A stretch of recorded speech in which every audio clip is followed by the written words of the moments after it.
from the podcast, reviews and aftermath of the Kovalev-Yarde matchup in Russia and the futures of Buddy McGirt and Tunde Ajayi. Welcome to Fight Faction.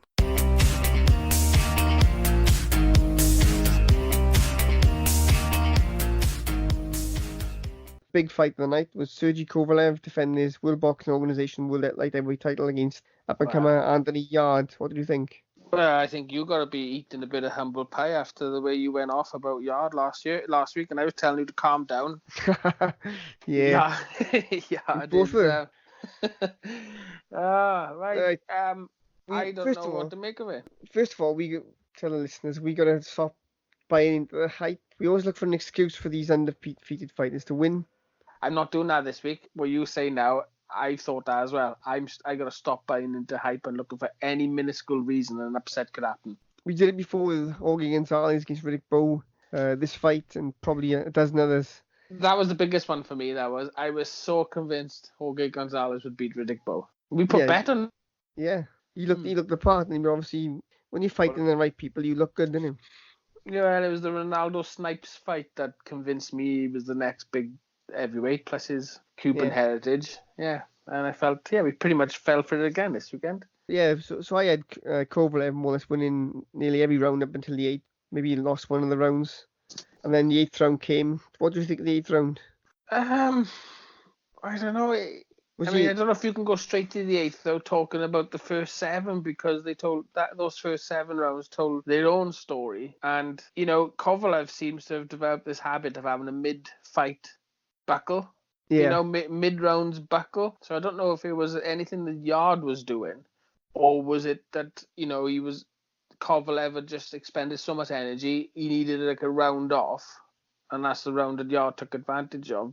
Both of them, in hindsight, looked terrible. I wouldn't say that. I think jab was good by Kovalev. I think Yarde, the first 4 rounds of Yarde, he was doing like good blocking and stuff. But I honestly don't think a guy of that size should be boxing like a Mayweather. Well, he was doing the shoulder roll with no head movement. Yeah, and his physicality suggests he should be crowding the guy, putting his weight on the other guy, and banging to the body.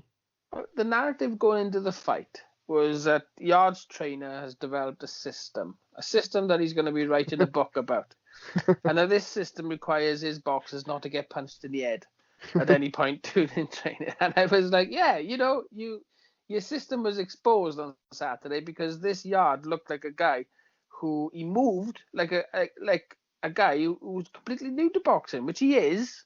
Yeah. He was, the way Kovalev was turning him and jabbing and moving, and Yarde was just, I honestly think that if Yarde had done more sparring and had more fights, then that 8th round would have turned into a victory if he'd been in that kind of situation before.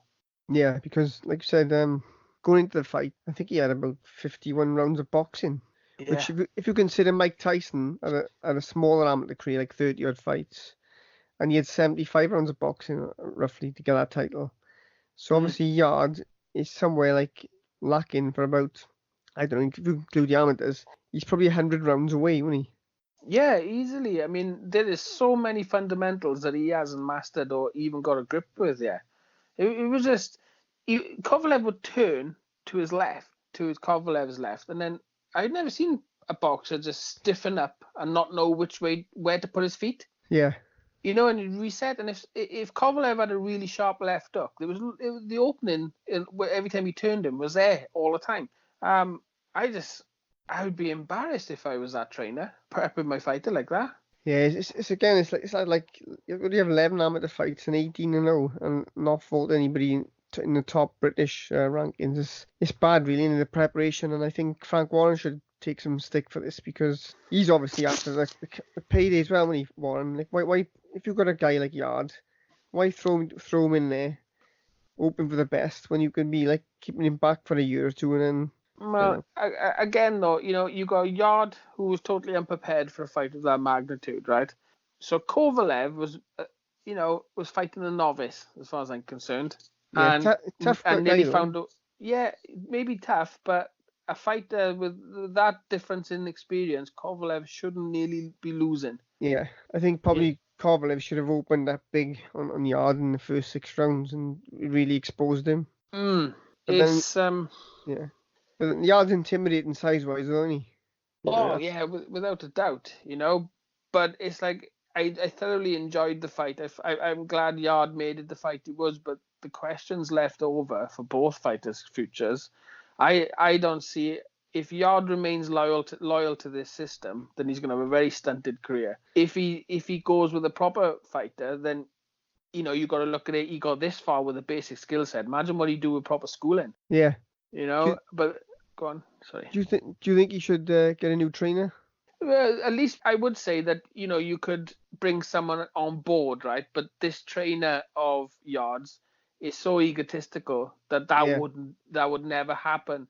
And yeah, he could, because I saw an interview with the trainer, and he was all about himself. He said, and Yarde calls me the genius, and I spend all night writing down my system.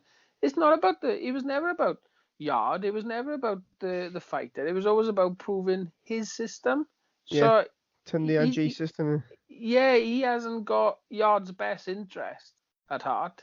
No. He just, so he's done him a disservice there, and hopefully the closest people around him will say, look, if you went with another trainer, 3 or 4 fights, you're back in this position again, but you'll be more equipped to deal with it. And I think if he's got his best interest, he would have kept him back only 18-0, only 50 odd rounds of professional boxing. He would have thought, right, we need to get you in some tougher fights, prepare for the big stage. I think if he had his best interests, he wouldn't have sent him out for that 10th. No, I thought that as well. A lot of people said. Yeah, because it wasn't any force on the punch that put him down. It was just exhaustion, and that's a dangerous state to be in. You had the flip side where Buddy McGirt, after the 8th round, Buddy McGirt says to Kovalev, one more round like this, I'm taking you out. And then the other side, he's like letting him take a battering. Yeah.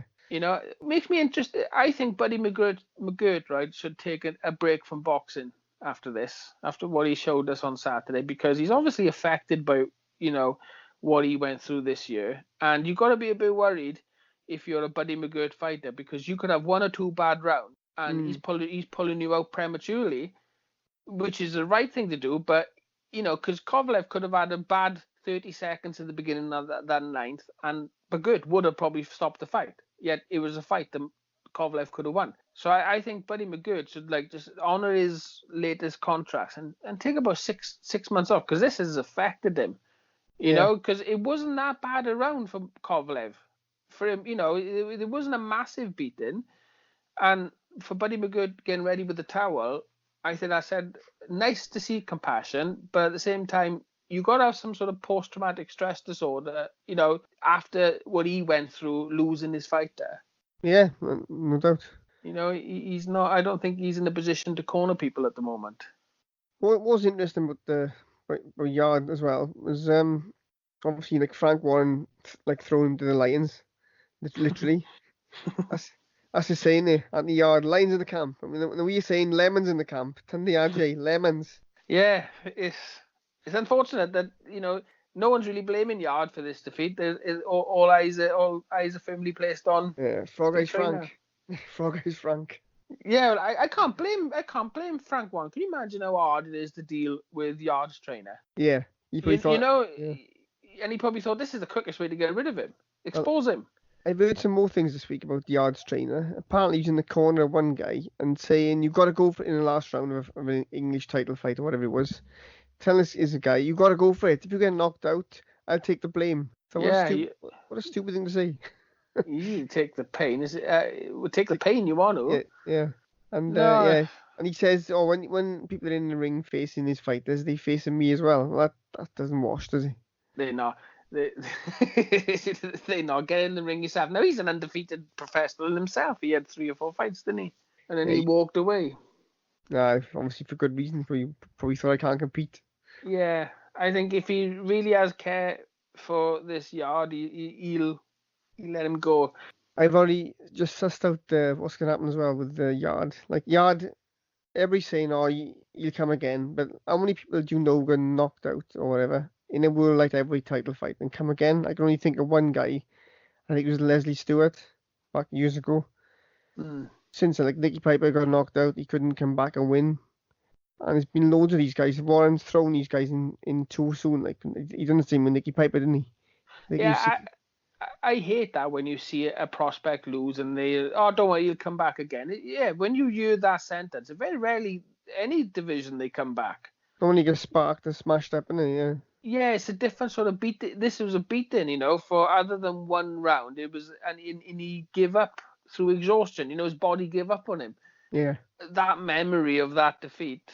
No, I don't see him coming back. He might be able to win a vacant title somewhere, or.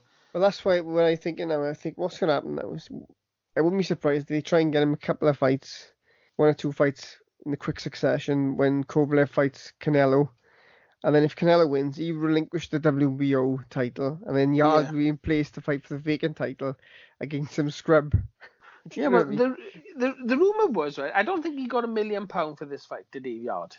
Right? No. Chances are he didn't. But he got offered $1 million to step aside to allow Kovalev to fight Canelo. Now, you got to be thinking, whoever advised him to not take that step aside money, because everybody on the TV panel was saying they would have taken the step aside money. Yeah. Get a nice little easy fight in. And then you fight for the vacant title if Kovalev lost. And then if Kovalev won, it'd be an even bigger fight, wouldn't it? Because beating Canelo would be a massive thing for Kovalev, wouldn't it? So, yeah, he should have took the money. And maybe 2 interim fights. So, yeah, shame that. He probably would have. His coach was the one. It's a fantastic bit of promoting if you think about it. I mean, it shows you that Frank Warren can get you fights even if you haven't earned them. Yeah. Amazing advertisement for Queensbury Promotions. But it's also exposed the WBO and all the other organisations, because I've noticed when he's an undefeated prospect was popular, they're always fighting who can get this guy the #1 ranking fastest. I can see with Anthony Joshua before, he was the #1 contender for like 14 fights, but WBC or something. So it's like they're in a race to get the popular fighters at the top. Yeah. They want a sanctioning fee, and now it's backfired. Time will tell.